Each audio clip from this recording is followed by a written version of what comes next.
Muamalat masalesinde жакшы болуңуз, таква болуңуз дейт. Кандай десе, сиз эч качан алдабаңыз, кыянат кылбаңыз, жалган сүйлөбөңүз.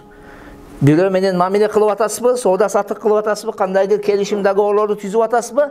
Такыр сиздин мамилеңизде шариатка каршы амал көрүнбөш керек. Мына ушундай сактанышыбыз керек.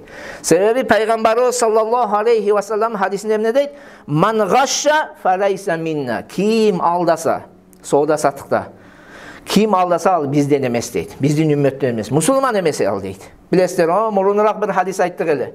Пайгамбар саллаллаху алейхи ва саллям базарга кирет. Базарга киргенде bir адам будай сатып жаткан болот. Мына ошол будайга пайгамбар мында колуну салса, үстү кургак. Да корну тереңдетип салса, суулап койгон.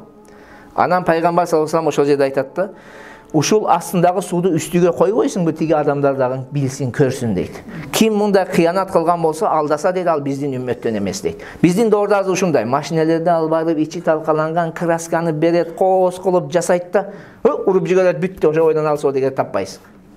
Кетти, ал ичи жалкаланган. Эптеп, бул не крашеный, жалганды ушундай сүйлөйт, ишентирип коет да, бар. Ушундай ишенип каласыз. Ошондой нерселерден алыс болуш керек. Себеби пайгамбар эмне деди?